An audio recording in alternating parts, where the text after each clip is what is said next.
welcome to my latest video. Today we're in Belfast in Northern Ireland and outside City Hall. We're just about to start on the hop-on hop-off bus tour, which is going to take us around all the main sites in Belfast. We're going to do the whole tour first, and then we're going to go back again and get off at the more interesting points and film it. Me and the good lady. Hello, you're going to love this video. Yeah, you're going to love this video. I've never been here before and I find this city fascinating already. People are wonderful, absolutely brilliant place to visit. So come and join us on our journey. That's the streets of Belfast named after Queen Victoria. She arrived here in 1849, but she didn't grant us our city charter until 1888.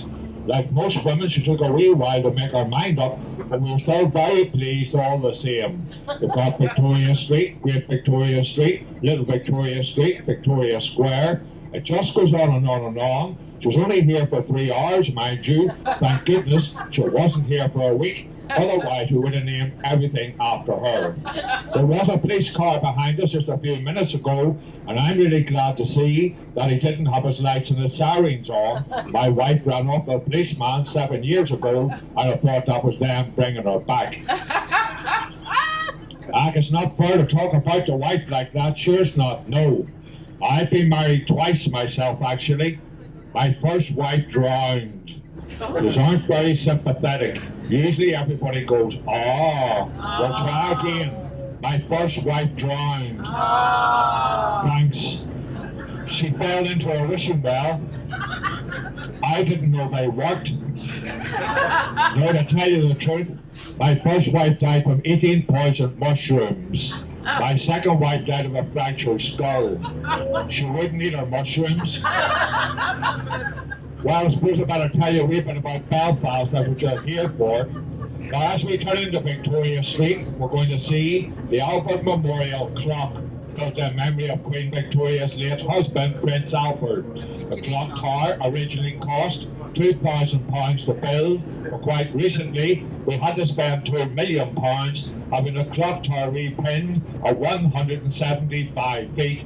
You see the clock tower leans by about 4 feet off the perpendicular, and that's because it stands on top of the river Fustia, and the Victorian foundations have been sinking into the ground since construction. You see the statue of Prince Albert halfway up the clock, and he's dressed wearing the robes of the Garter. The clock has also got 4 clock faces, none of which tell the right time. Pretty handy if they're late for work. Obviously the Albert Memorial Clock, once these traffic lights change, they change once every Tuesday. Now we're going to turn right beside the clock, and as we do so, on your right hand side we're going to see McHugh's Pub, one of the oldest pubs in the city, dating back to 1711. But very unfortunately, it's not 1711 prices. And this is a little pub that my little friend Murphy drinks in. And one day, Murphy went in here for a drink and he went missing. And he never came home. And after about 4 years, his wife thought she better report him missing. So she went down to the local police station and she said to the police officer, I would like to report my husband missing. And he says, well, can you give me a description? Can you tell me what he looks like? And she says, yes. He's about 6'6" tall, blonde hair, blue eyes, 56-inch chest, big muscles, and a wee boy standing behind his mummy, pulling her skirt, and he says, Mummy, that doesn't sound like Daddy. And she says, who wants him back? And that's McHugh's Pub coming up here on your right hand side. Then directly in front of us on the quay side of the River Lagan, you'll see the big fish, the salmon of knowledge. Do come down later on and have a look at it. All the scales on the fish tell you different stories about Belfast. And they say that if you kiss the fish, that you get a little bit of knowledge. And looking at you lot, I would say you need to kiss it quite a bit, as you do look rather thick to me. Don't worry, I am going to insult each and every one of you before you get off this bus.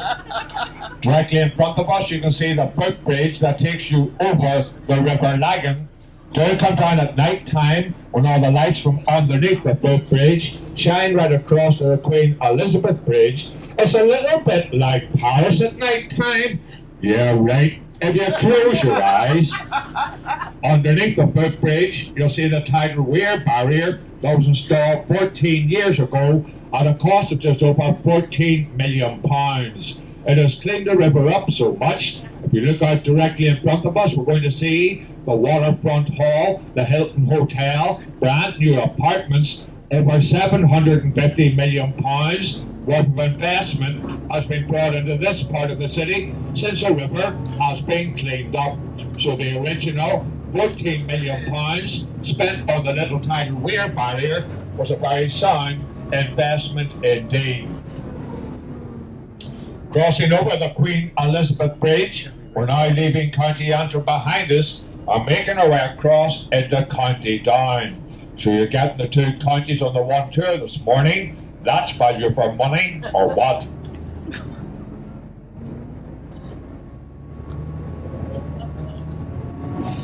So your right hand side, you can see the Waterfront Hall, the Hilton Hotel, brand new apartments. We have our very own 14,000 sitting arena. We get all the big pop stars coming here now, the likes of Rod Stewart, Elton John, Dolly Parton. It's also home to our ice hockey team, the Belfast Giants. We were going to call them the Belfast Bombers, but that didn't go down too well. And you can see how good we are. If you look over the wall coming up on your left, there's usually one or two ambulances sitting here getting ready for tonight's game. We're just about to turn left into the Titanic Quarter, or to give it its original name, Queen's Island. And this at one time was the entrance into the biggest shipyard in the world, called Holland of Wolf. The shipyard employed 35,000 men, with a further 15,000 worldwide. Just while we're sitting at the traffic lights, some of you may have seen the news this morning. It's a very sad day here today, not just in Northern Ireland, but throughout the whole of Ireland. It's a very sad day, because here today in Ireland, we buried the Irish world champion, hokey pokey dancer. It's a very sad day here today in Ireland. We buried the Irish world champion, hokey pokey dancer, and it took 10 hours to bury him. Because every time we got the left leg in, he put the right leg out forward. There originally used to be 28 slipways in this area, but that's all that's left to this day. The one closest to us is where the Titanic was launched from. The one furthest away from us is where her sister ship, the Olympic, was launched from. To give you an idea of the size of the Titanic, she was just over 900 feet in length. She was 95 feet wide. She weighed 46,000 tons. She was driven by 3 massive bronze propellers, each propeller 23 feet in diameter, and each propeller weighing just over 5 tons in weight. So it gives you an idea of how big the Titanic actually was. Now we're just going to turn here in the turning circle, and then we will be stopping outside the Titanic Visitor Centre.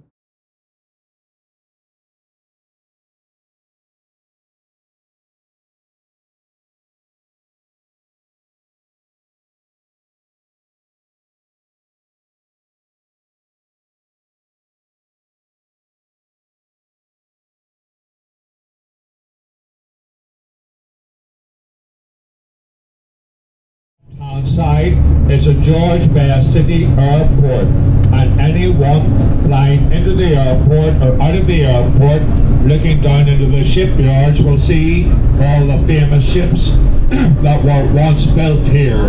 Probably the two most famous names in Northern Ireland, George Best and the Titanic.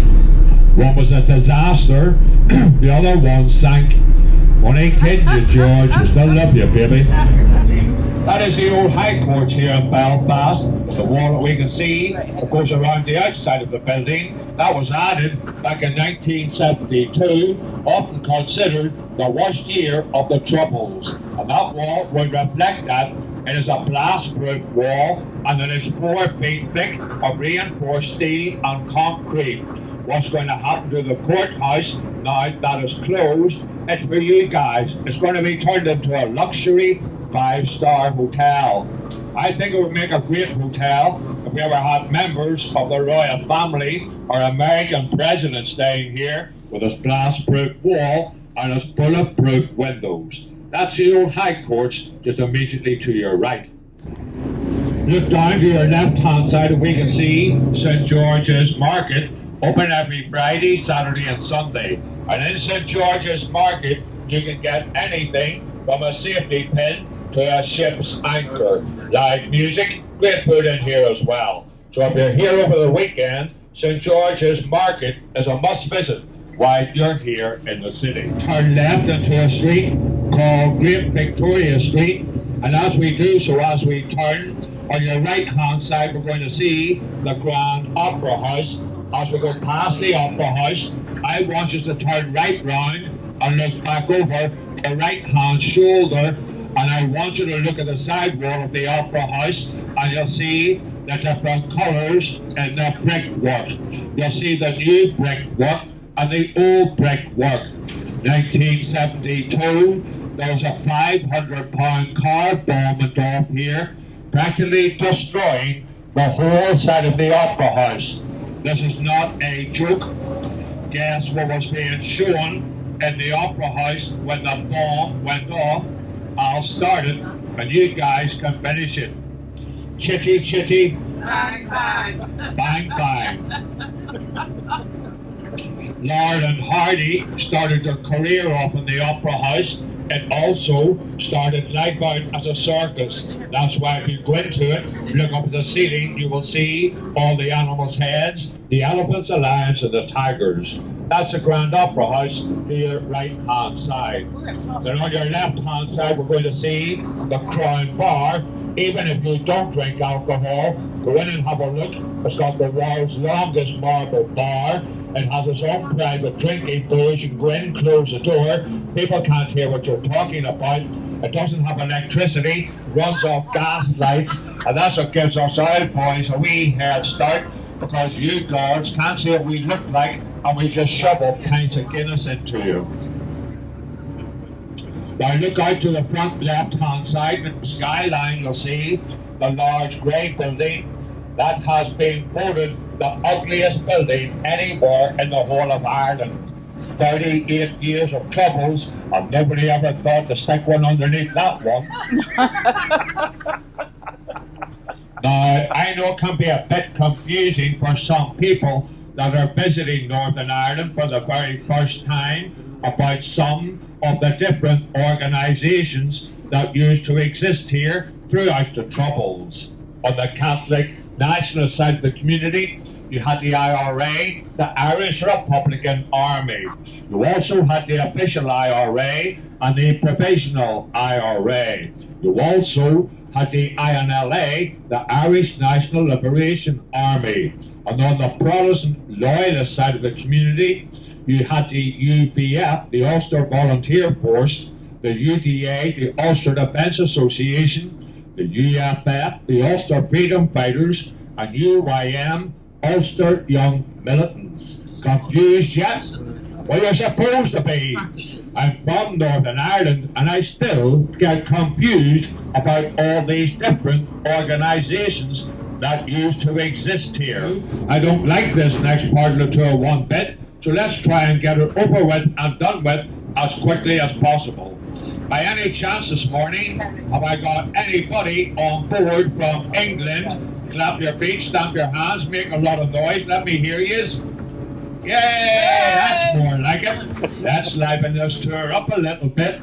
Just about the second you lot, guess what's coming up next? We're going to be driving past Windsor Park, home to the Northern Ireland football team. And this is where Northern Ireland absolutely trashed England. Can you remember the score? Yeah, that's right. I'm not surprised you've gone quiet. 1-0. Of course, we're not going to go on too much about this. We're only a wee bunch of amateurs, and you're a bunch of professionals getting paid a fortune. Well, this is where we sent your man, what do you call him? Is it Wackham or something, or Backham? He come off this football pitch crying his eyes out like a big Jenny on. And your man Robson, the English goalkeeper, he tried to say that King David Healy was a mile offside, Yeah, right, dead on. I say, we're not going to go on too much about it, but the next time you want another Hayden, come on ahead, you know where we are. I say, we're not going to go on too much about it, but we did make a DVD about it, just our 76 interface areas in Belfast alone. So you can see the roundabout on the motorway here coming up just directly in front of us.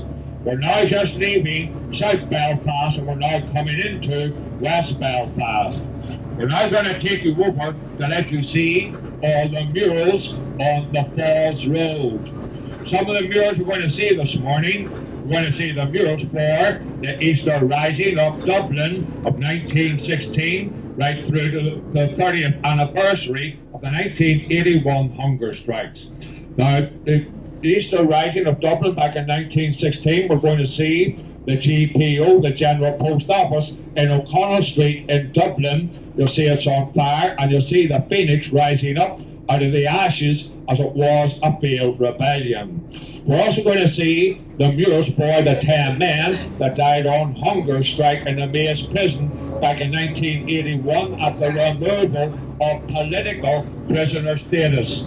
Margaret Thatcher, who was Prime Minister at that time, she wouldn't give in to their 5 demands. They wanted the rights not to wear a prison uniform. They wanted the rights not to clean out their cells. They wanted the rights to receive food from family and friends. They wanted the rights to receive letters from family and friends. And one by one, as the 10 hunger strikers died, the troubles that erupted throughout the whole of Northern Ireland really was unbelievable. It was only when all 10 men died that Margaret Thatcher gave in to them, and she gave them their political prisoner status. They wanted to be seen as political prisoners, not as ordinary common prisoners. The 10 men that died in the Maze prison back in 1981, you had Bobby Sands, Francis Hughes, Raymond McCrash, Patsy O'Hara, Joe McDonald, Martin Hudson, Kevin Lynch, Kieran Doherty, Thomas McAwee, and Michael Devine. And we'll see their murals in just a few moments. You'll also notice as we go down the Falls Road, if you look down all the little side streets on your right hand side and your left hand side, you will see all the street signs will be in English and also in Irish. The Irish language is very widely spoken in this part of our city. And we'll see all those that I just mentioned when we get through these traffic lights. Corner. This is now the Falls Road in West Belfast. Now we're going to see coming up on your left hand side, we're going to see a mural for a gentleman called Pat Finucane. During the Troubles, he was a solicitor and he represented many of the Irish Republicans at their court cases during the Troubles. He was then shot dead by the Loyalist paramilitary organisation, the UDA, the Ulster Defence Association. He was shot dead in front of his wife and his family while having his evening dinner. He was shot 21 times. That's his mural coming up here on your left-hand side. Now, Pat Finucane was shot dead back in 1989, and you may have seen on the news just a few days ago that the PSNI, the Police Service of Northern Ireland, have quite recently got more information about his murder. And if you watch the news coming up over the next week or so, you can very well see his killers being brought before the courts and brought before justice. There's never a murder case anywhere in the whole of Ireland is ever closed. Doesn't matter if it happened 10 years ago, 20 years ago, there's always somebody working away trying to find out who committed these atrocities. Keep looking down all the little side streets on your right hand side and your left hand side, and you see all the street signs are in English and also in Irish. There's another example for you. Look down to the front right hand side, you can see the bright red bar. It says in front of the bar in Irish, it says an Derg. Translated into English, that means the Red Devil. You'll never guess what that is. That's a Manchester United supporters bar slap bang in the middle of the Falls Road. There it is, just down to your right hand side, and a Derg, the Red Devil, Manchester United supporters bar slap bang in the middle of the Falls Road. Now look out directly in front of us, you can see that very large building. That is the Royal Victoria Hospital. It's the biggest hospital anywhere in Europe. It employs more than 4,500 people. It would be very permissive of me if I didn't mention a Professor Frank Pantridge who worked in the hospital. That is the man who invented the portable defibrillator. If anyone is ever unfortunate enough to have a heart attack, that's the machine the doctors use to give your heart an electric shock to try and get it going again. Something we are very proud of here in Belfast, because practically every ambulance throughout the world today carries a portable defibrillator. Look down to your right hand side, you can see the blue railings that go around the outside of the hospital. On the railings you'll see the image of the face of an old lady. As we drive along, you'll see the face of the lady will get younger and younger until eventually we come outside the children's hospital, and that's where you'll find the image of a newborn baby. Look at the way the railings wave in and out at you. Look at the top of the bottom of the railings and you'll see the X and Y yellow chromosomes. That's to do with the strand of DNA in the human body. Anybody like to have a wild guess how much those railings cost? You and me? Well, try and tell me with a hospital that couldn't do with £1.5 million. Yes, you heard me correctly. £1.5 million. We're going to have to turn right round, look back over your left-hand shoulder, and now you will see the mule for Bobby Sands. He was the first hunger striker to die. He was 27 years of age. He was 66 days on hunger strike. He was voted into County Tyrone and Fermanagh as an MP, though he never took his seat in Westminster, nor did he ever have to take the oath that other MPs have to take. And that's on the side wall of the Sinn Féin headquarters, and Sinn Féin, translated into English, means ourselves alone. Coming up on your right hand side, we're going to see a garden of remembrance. If you look at the railings, you'll see the letter D, and this is for D Company of the Provisional IRA.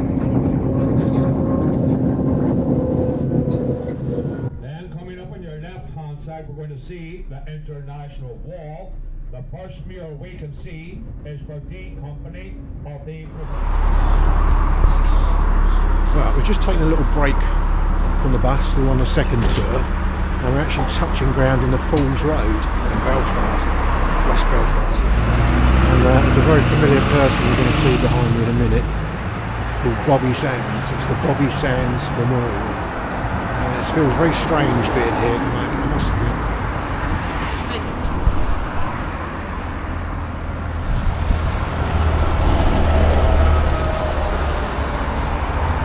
Now, if you don't know who Bobby Sands is, he was one of the hunger strikers for the IRA. He went on a hunger strike with 9 others, and he wanted the rights to be regarded as a political prisoner.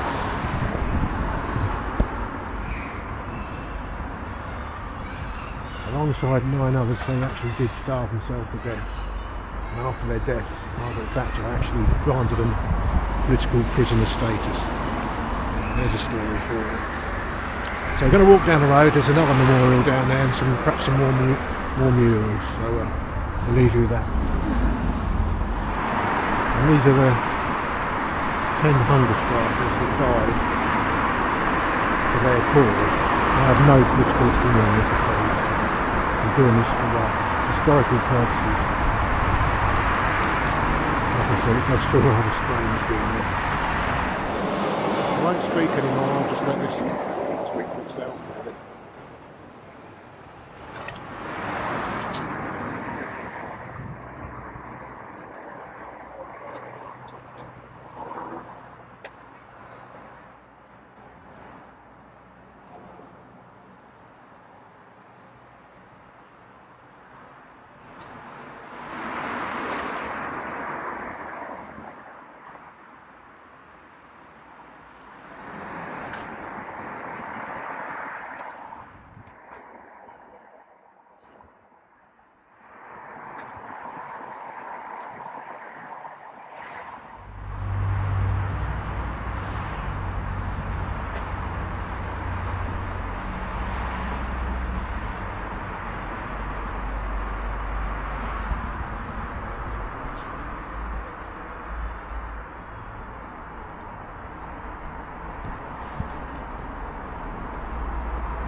That's the international wall coming up here on your right hand side.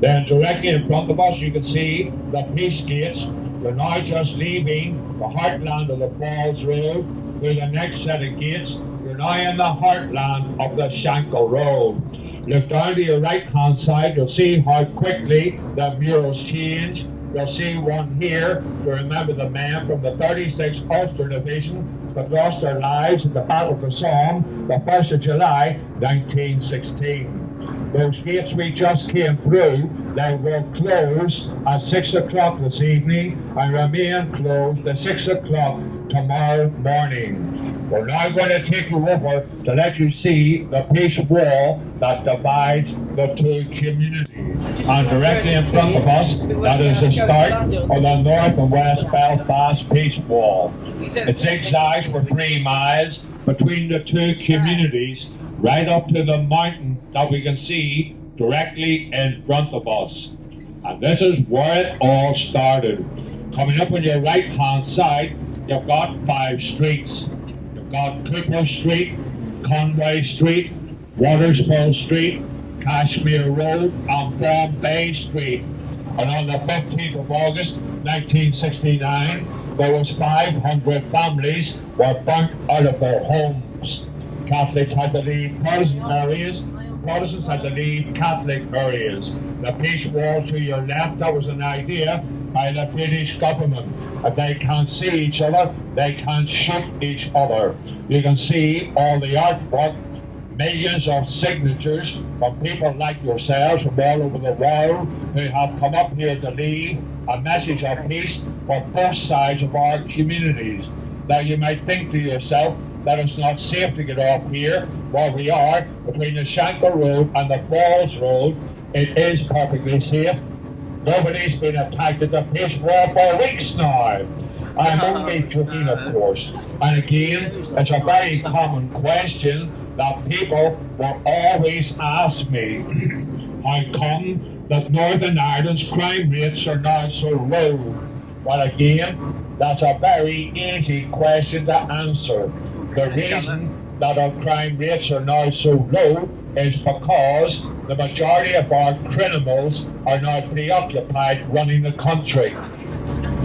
Look down this next street on your left hand side and you'll see the gates are open. They are controlled by CCTV to the nearest police station. Any sign of any trouble, any problems, the police just push the button and all the gates close automatically. So look down the street to your left hand side and you'll see the gates are open.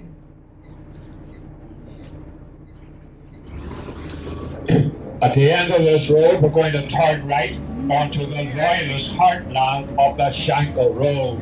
We're going to see some more of the murals, and the first one we're going to see is for the White Rock Flute Band. They are a band that would march with the Orange Men on the 12th of July each year to remember the Battle of the Boyne that took place back in 1690 when Prince William of Orange defeated his father-in-law, the Catholic King James II, at the Battle of the Boyne back in 1690.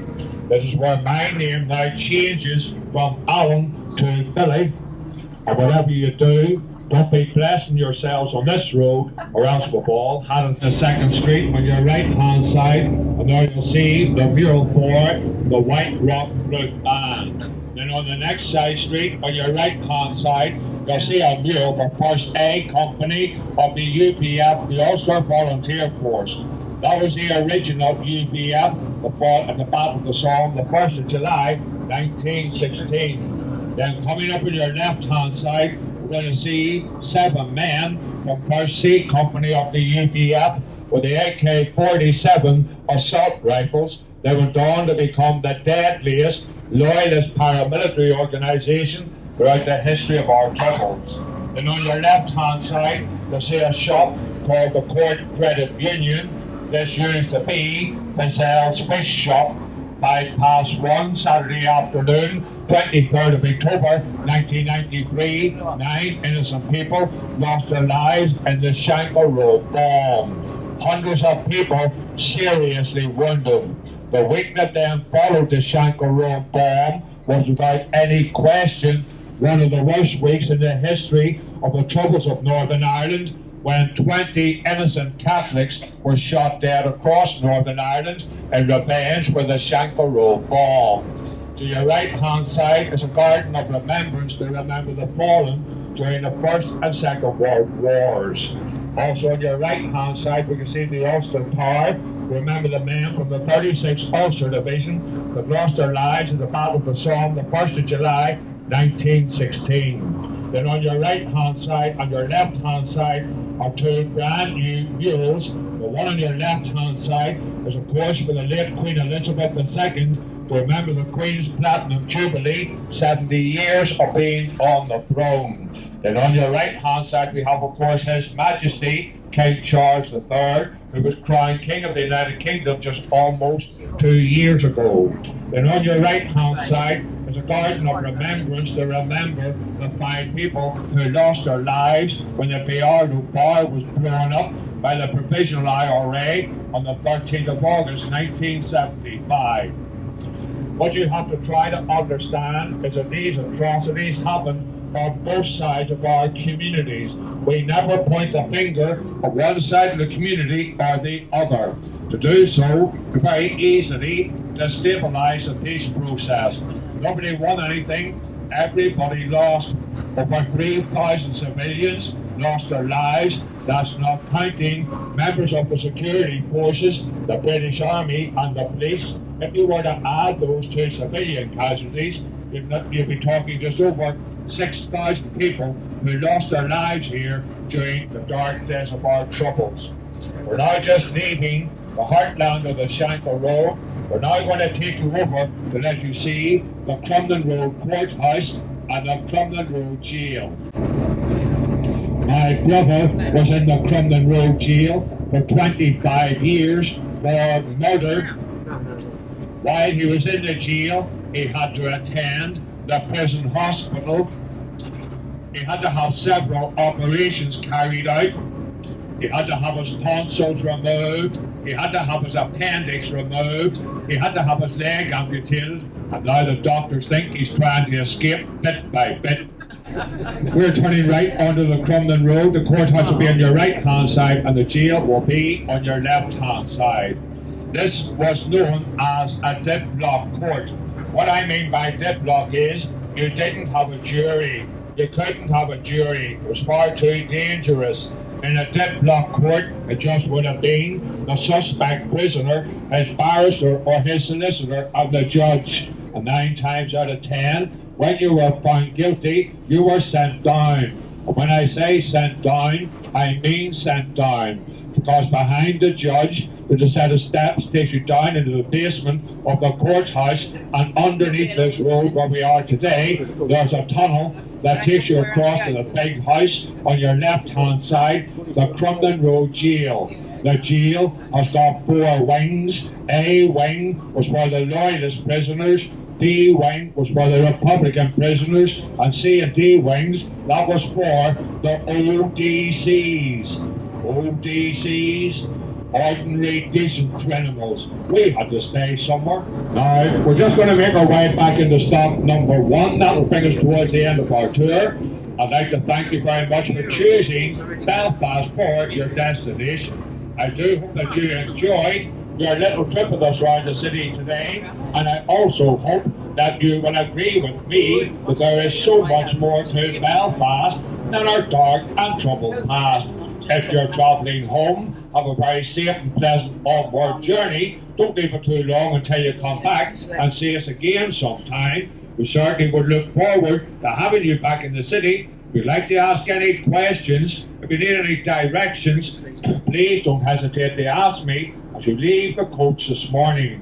One thing I am going to tell you about myself. I'm sorry to disappoint you ladies, but I am married, 3 children, 4 mistresses and 6 starving greyhounds to feed. No, seriously, you have enjoyed yourselves. Could you please tell others? If you haven't, could you keep it to yourselves? Now, if you haven't enjoyed yourself, please let me know why. I'm only too interested to know how we can go about improving our tour. If you have enjoyed the tour and if you'd like to show your appreciation, we have a little box here at the front of the bus for tips. Any tips I get today, we're going to go to my favourite charity tonight, which is of course Arthur Guinness, because I'm not going to tell you any lies. It is my birthday tomorrow. I'm off work tomorrow, and when I finish my work tonight, we're going to park this bus up. I'll do a quick outro while we wait to take off at Belfast International Airport. Thanks for watching the video. Please remember to like and subscribe. Make a comment in the box below. Thanks for watching. See you on the next one.